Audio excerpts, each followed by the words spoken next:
뵙게 돼서 반갑습니다. 저는 대구시 수성구 파동에 자리하고 있는 삼보사 주지 동훈 스님입니다. 지난 시간에 믿음에 대해서 좀 못한 부분이 있어서 하고서 기도에 대해서 믿음과 기도는 같은 이어지는 거니까 말씀을 드리고 싶겠습니다. 믿음의 대상, 우리가 믿음의 대상을 뭘 믿을 것이냐? 불교로서 부처님 법의 바다에 들어왔잖아요. 그러면 무엇을 믿고 신행생활을 할 것이냐? 그럼 뭐 여러 가지 얘기할 수가 있겠죠. 믿음의 대상을 뭐라고 그냥 생각나는 대로 한번 누구 말씀해 보셔봐. 믿음의 대상.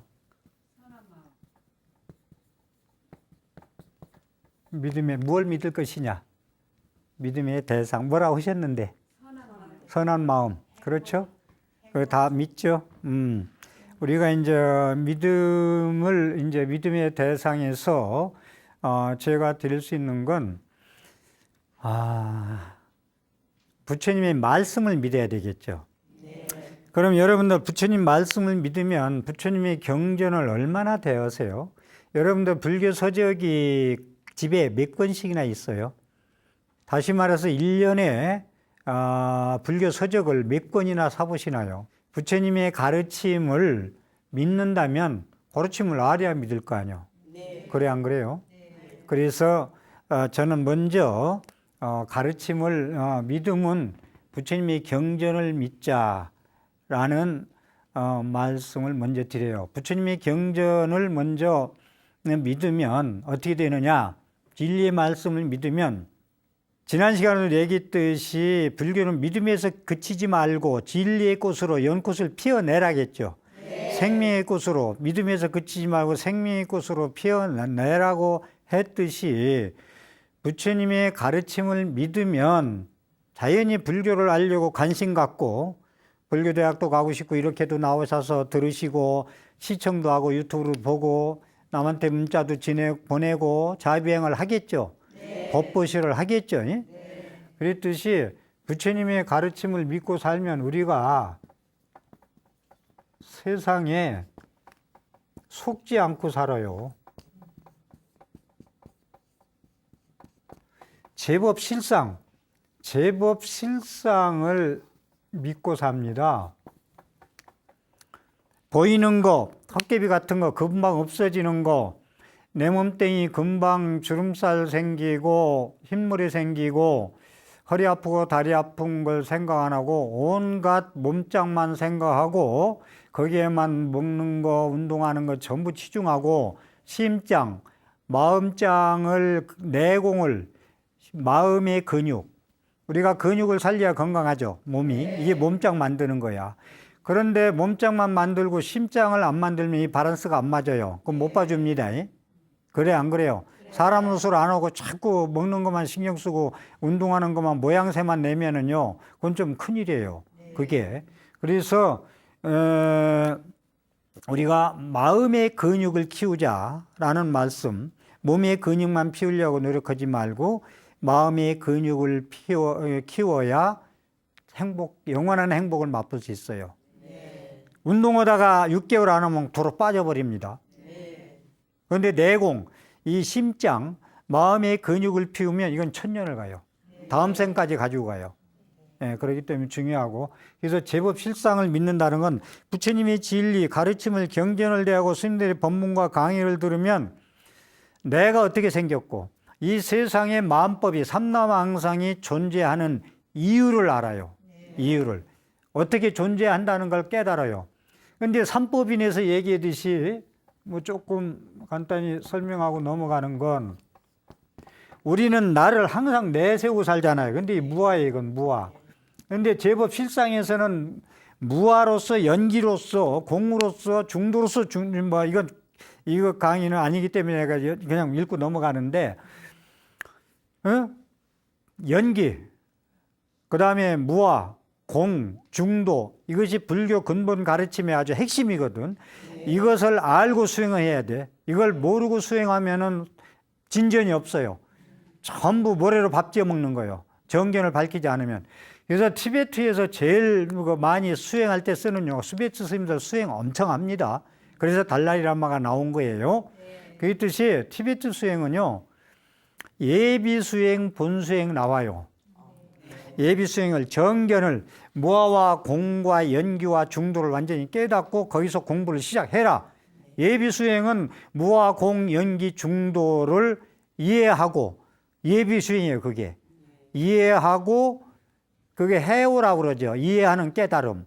그래가지고 이제 예비 수행을 거쳐서 본 수행에 들어가는 건 증오. 본 수행에 들어가서 깨닫는 건 깨달을 증자, 증오. 해오, 이해하는 깨달음, 증득하는 깨달음. 증오가 진짜죠, 이제. 이해만 하고, 뭐, 저기 목적지 가야 되는데, 가는 길 알아 하고 안 가면 소용없잖아요. 배고픈데 밥답 타령만 하고 안 먹으면 배 안 부르잖아요. 그렇듯이 알기만 하고 그냥 뭐 읽기만 하면 안 된다. 증오해야 된다. 그러는데 이 제법 실상을 믿어라는 것은 제법 실상은 연기로 존재한다.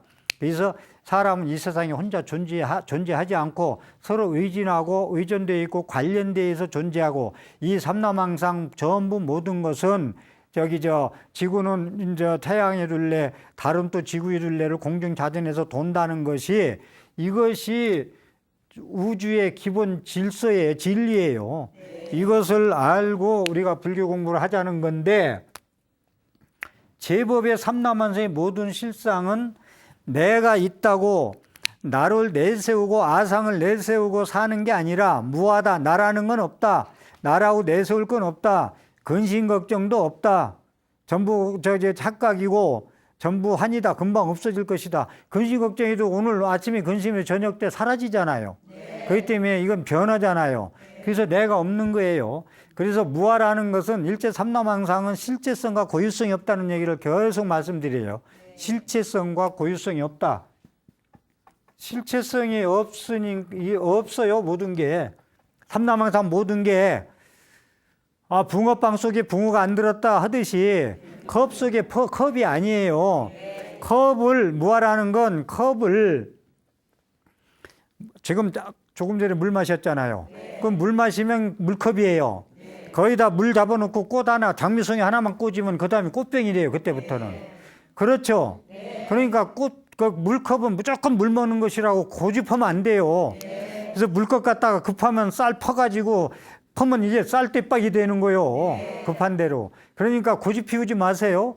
나는 이렇고 너는 이렇고 뭐 내 것은 이렇고 이 고집 피우면 안 된다는 이 제법 실상이라는 것이. 그렇죠. 그래서 무아라는 건 규정을 지으면 안 돼. 규정을 지어버리면 안 돼. 모든 것을. 이 규정을 지으면 안 돼요. 다시 말해서 애들 키우는 애, 너는 큰 애 닮지 않고 적은 애 들어. 너는 형 좀 닮아봐라. 너는 그런 애야. 엄마 대화 좀 해봐. 그러면 너가 얘기할 것도 없어. 맨날 그 소리야. 이러면 안 된다는 거예요. 규정을 짓지 말아요. 남편 술 많이 먹고 담배 많이 먹는다고 당신은 골초고 당신은 술쟁이 하지 마. 술 그날부터 소주잔 안 들면 술쟁이가 아니야. 그날부터 담배 꽁초 그냥 집어 덜미든지 발로 밟아버리네 저거 안 피면 꼴초가 아니야. 그렇게 공인 거예요. 공. 규정을 짓지 말라는 거예요. 예? 너는 못나니 잔나니 이거 규정 짓지 말는 게 이게 엄청난 가르침이에요. 이렇게만 살면 시비와 대립과 갈등이 없구만. 무아로서 살아가면. 그래서 믿음의 대상은 제법 실상을 부처님의 진리를 경전을 믿고 이것이 이제 티베트식으로 얘기한다면 이걸 알고 수행하는 것이 예비 수행이고 이걸 알고 이해하는 깨달으면서 알고 나서 이제 목적지를 가는 것이 본 수행입니다. 이거에서 우리 한국 불교도 이 예비 수행과 본 수행을 좀 알고 했으면 좋겠고요. 그 다음에 뭘 믿을 것이냐? 불자는요. 당신들 뭐 믿고 불자가 너 뭐 믿냐 그러면 무조건 삼부를 믿는다. 부처님과 부처님 가르침과 스님들을 믿는다. 부처님과 부처님 가르침 얘기를 많이 했으니까 스님은 왜 믿어요? 스승이니까 선지식이니까. 그렇죠. 부처님은 스님은 복전이라고 있어요. 복의 밭이다. 그래서 스님은 보사님들의 공양을 얻어먹고 옷을 입어서 입고 공부해서 법에 이렇게 강의를 하죠. 제가 여러분들이 갖다 준 공양미, 예? 밥에서 먹고 이 몸 길러서 이렇게 강의를 하죠. 이게 법보시죠. 그래서 삼복, 그래서 복전이 되는 거예요. 그리고 스님이 제일 복전이 되는 게 중요한 건 인도에서 중국으로 한국으로 오면서 스님들이 아니 계셨으면 부처님 법은 소멸됐을 수도 있어요. 이게 전등이라는 건데, 전등, 등불을 자꾸 전해준다. 부처님의 가르침이 등불이죠. 부처님의 진리에 꽂히고 우리를 괴로움에서 소멸시키고 극락세계로 좋은 행복의 현생에 영원한 세계를 이끌어주니까 등불 아니요, 밝은 등불. 부처님 가르치는 밝은 등불입니다. 이것을 계속 전전이 이어오죠. 인도에서 중국으로 우리나라로 일본으로 하면서 그 불자들, 이제 들어오는 불자들 여러분들한테 자꾸 전해주잖아요. 꺼지지 않도록. 촛불 꺼지지 않도록 계속 이제 리레이식으로 여기 이제 건네주면 꺼지지 않고 이어지잖아요. 그렇죠. 그랬듯이 삼부를 믿어라. 그 삼부의 공덕을 믿어야 돼요. 부처님과 부처님 가르침과 부처님 스님들을 믿고, 부처님은 또 뭐라 하겠어요? 부처님은 과거에 원력을 세워가지고 그만큼 인행시를 부처될 수 있고 보살될 수 있는 수업을 닦아서 공덕신, 지혜신, 자비신, 원만 공덕의 신을 갖췄기 때문에 그걸 믿는 거예요. 다시 말해서 부처님은 그러한 중생을 제도하고 괴로움을 소멸할 수 있는 그러한 능력자, 전지전능한 위실력, 불가사의한 그러한 힘을 가지고 있기 때문에 불법성 삼부를 믿어야 되겠다라는 말씀을 드립니다. 그 다음에 세 번째는 불보살의 정체성을 믿으라고 말씀을 드리고 싶은 건데, 부처님의 정체성, 여기 우리 부처님의 정체성이 요새 상실돼 가지고 좀 저는 걱정합니다만은, 부처님은요 우리 연불 신행자 특히 신앙적으로 잘 알아야 될 것이, 부처님은 우리 범부 중생에 따라갈 수 없는, 아무리 뭐래요? 우리가 지금 제가 한 500생 후에는 부처님 같이 계속 이렇게 산다면 태어날 수도 있을 거예요. 그런데 부처님의 안욕다리고 삼맥삼불이 무상정등정가 그 자리는요 그렇게 쉽게 갈 수 있는 곳이 아니에요. 그래서 제가 전에 한 번은 소개했을 것 같은데, 오늘 제가 부처님의 정체성, 부처님은 어느 분야에 믿느냐 이거지. 왜 믿고, 왜 기도하고, 왜 참여하고, 왜 삼천배를 하고, 왜 다란이 기도를 철야를 하고, 이유가 뭐가 있느냐, 왜 그러냐 이거요. 그렇죠? 예. 그래서 부처님은 어느 분위기에 그렇게 공경하고 찬탄하고 공양 올리고 예배하고 공경하느냐 이거요. 부처님이 어느 분위기에